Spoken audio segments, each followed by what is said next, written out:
Now, in this short session, I will explain the prayers line by line so that you can have an appreciation for the prayers when we recite them each morning.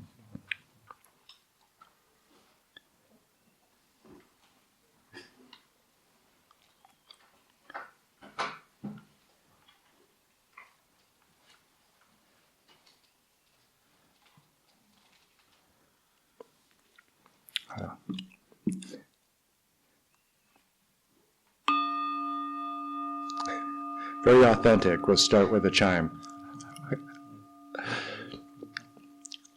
So the prayer begins with Namo, a standard salutation for refuge.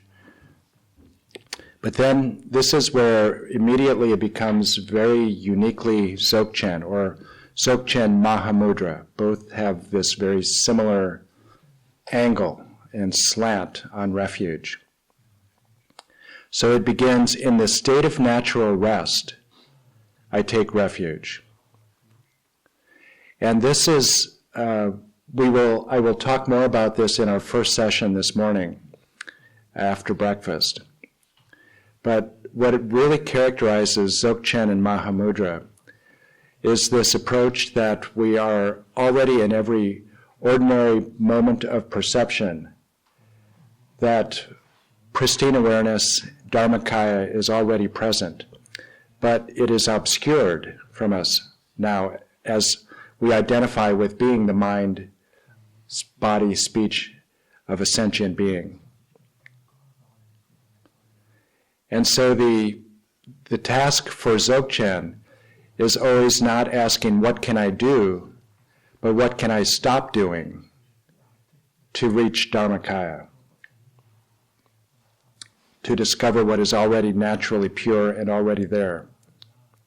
And so in the state of natural rest, this refers to the balanced mind of Shamata, having actually achieved Shamata. So, and with nothing to do, just resting in natural luminosity, non-conceptuality, and bliss, and taking refuge. And then from that state, you take refuge. And what you are taking refuge in, then, here is not Buddha Dharma Sangha as external refuge, but you are taking refuge in the primordial, indestructible nature of existence, which is pristine awareness. Primordial meaning that it is timeless, it is unborn, unceasing, indestructible, it doesn't come into existence, doesn't ever go out of existence. And this is the nature of existence. This is the nature of your own mind. The great absolute space of the bindu of clear light. So this is the pristine awareness that is visualized at the heart chakra as a bindu of clear light, the experience of clear light in Tantra. So this is what pristine awareness is in Dzogchen and Mahamudra. The indwelling deity who is beyond transition and change. So this is what we are taking refuge in, is your own indwelling deity, your own pristine awareness of your own mind. This is what you are taking refuge in. It is really ultimate refuge. And then next, after taking refuge then in our own pristine awareness, then we arouse bodhicitta. And again, this is distinctly Dzogchen and Mahamudra, in that we are arousing ultimate bodhicitta rather than relative bodhicitta. And the premise in Mahamudra and Dzogchen is that the fastest way to achieve uncontrived, experiential, spontaneous, relative bodhicitta is by going directly to ultimate bodhicitta. So you could say the direct perception of emptiness.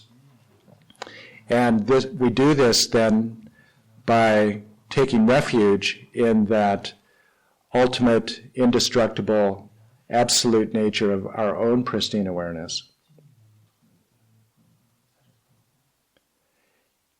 And then the bodhicitta prayer then begins with this quintessentially Dzogchen approach to understanding delusion. Ho, to unrealized beings, the forms created by the confusion of duality, although non-existent, are apparent as the realms of beings. And so this is describing the delusion of dependent origination, relative nature of reality, and how believing in that is something that to ordinary beings who are trapped in samsara and believe that to be the only truth, this is the inspiration for us to arouse our ultimate bodhicitta, to cut through the delusion. And so the prayer continues with great self-knowing awareness. Again, this self-knowing awareness is pristine awareness. The taste of equality.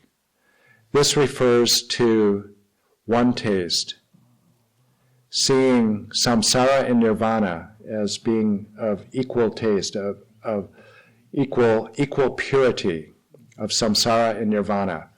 And this is where we will culminate the retreat, really, in this experience of and the view from pristine awareness, in which this is the way that appearances actually arise to you, with this flavor of one taste, seeing all appearances as equally pure appearances, equally pure displays of pristine awareness itself. So with this great self-knowing awareness, the taste of equality, I arouse bodhicitta as the naturally free, all-pervasive mind. This is the ultimate bodhicitta that we are arousing. And then the prayers continue to the 10-limb prayer, or 10 branches of devotion. Ah, may the all-pervasive guru of pristine awareness and emptiness approach. This is, again, the Dzogchen approach to understanding the guru. So this is again, we are supplicating and invoking the ultimate guru. And the ultimate guru is this non-dual union of pristine awareness and emptiness. Non-dual luminosity and emptiness. And this is the experience of pristine awareness. And so we invoke this as the guru to come before us. And then we ask this guru to remain present beyond transition and change. And these are, whenever you see transition, change, coming and going, etc., this is a reference to pristine awareness being beyond the 8 conceptual extremes. So this the guru in the form of pristine awareness that you have asked to come to the space in front of you, then is beyond these conceptual extremes. And then I bow down with the enjoyment of equality. And again, this is the bliss, enjoyment is the bliss that arises with recognizing all appearances as being one taste of equal purity. And then we make an offering to this guru in front of us. I offer the world of all possible appearances, emerging as the ground of being. So we offer all possible appearances that arise out of this ground, and we'll talk more about that, the relative ground and ultimate ground, from which all appearances arise. But this is what we are offering to the Guru in the form of this pristine awareness, the non-dual union of luminosity and emptiness that has come before us. We offer the ground of all possible appearances. And then we confess. And in Dzogchen, the one downfall that is the most serious, it is said that the difference between a Buddha and a sentient being is that a Buddha knows who they are, and sentient beings are confused about who they are. And so here, in this confession, I acknowledge and confess my non-recognition of my own essential nature. This is the ultimate thing to confess, the ultimate downfall. This is what is preventing us from recognizing our own pristine awareness in this very moment of perception right now, is that I am identified with being the body, speech, and mind of a sentient being. I don't know who I really am. And then the prayer continues, I rejoice without convergence or divergence. Those are confusing terms even in English. And what it means basically is without assembling conceptual formation. It's bringing together, in converging, bringing together conceptual formations or dispersing conceptual formations. So I just rejoice in the absence of that, in this simple rest without movement. And then to this guru of pristine awareness that has come to the space in front of us, we request teachings. I beseech you to turn the wheel of Dharma, the nada, empty of sound. And so, again, this is a little confusing even in English. The nada refers to emptiness. And then the emptiness of sound refers to a direct transmission without spoken words. So please confer upon me direct transmission, mind to mind, of this natural luminosity, non-dual, from emptiness. And then please remain, we're asking our guru, who is of pristine awareness, to please remain, and then remain spontaneously actualized. Again, this is something that will have more meaning when we go to closer to the end of our retreat. We'll go into Vipassana practice and how it's very important in Dzogchen to recognize that emptiness is not a simple absence or sheer absence. But this emptiness is actually spontaneous actualization from the ground of all possible things, ultimate ground. And then we conclude this 10-line prayer, or 10-limb prayer, with a dedication. And I dedicate my accumulated virtues in the absolute space of original purity. This refers to the emptiness, or dharmadhatu, that is non-dual from the luminosity when resting in pristine awareness. And then, as a result of my virtue, may I awaken as a youthful vase body. So this, again, just refers to, may I awaken, become fully awakened in the form of a Buddha. And then we move on in our morning prayer to the recitation of this 7-line prayer of praise to Guru Rinpoche.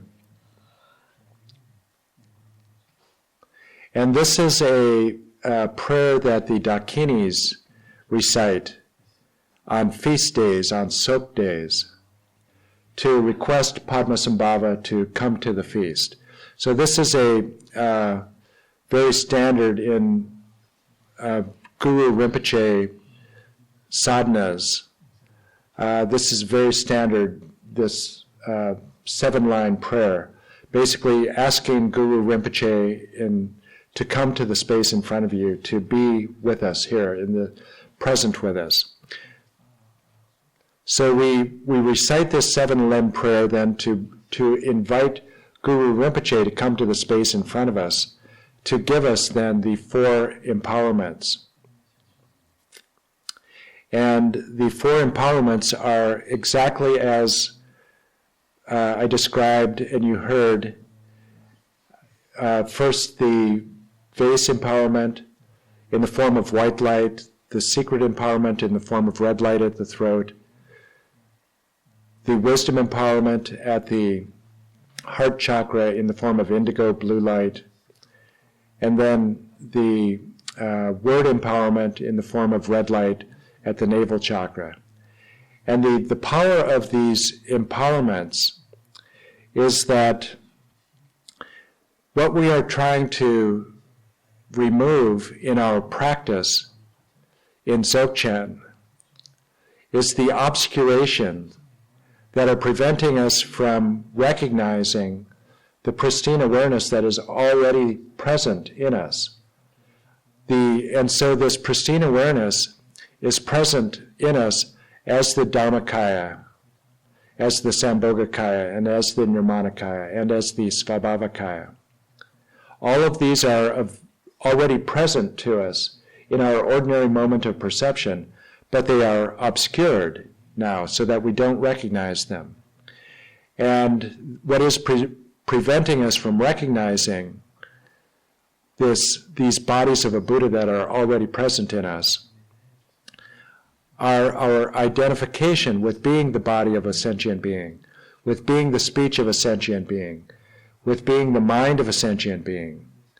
And so we are then, with these 4 empowerments, purifying that identification so that we can recognize then our own pristine awareness. And then at the end, having now purified our identification with the body, speech, and mind of a sentient being,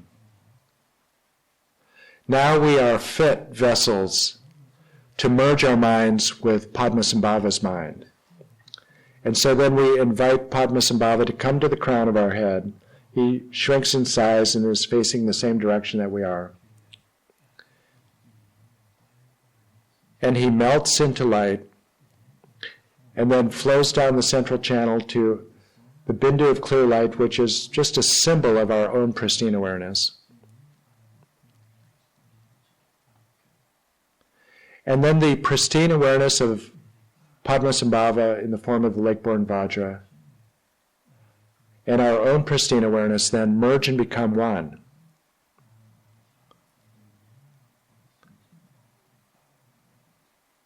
And in Dzogchen practice, once we cut through our identification with being the body, speech, and mind of a sentient being, and we actually achieve pristine awareness, then there's nothing more to do. Then all of the practice after that is resting in pristine awareness. And so that's what we do then after the lake-born Vajra, the pristine awareness of the lake-born Vajra merges with my own pristine awareness, then we simply rest for the remainder of the meditation session in pristine awareness. And so then we try to maintain that view of the great perfection, that resting in pristine awareness, through the remainder of that particular session, and then throughout all the sessions, both on the cushion and off the cushion, throughout the entire day.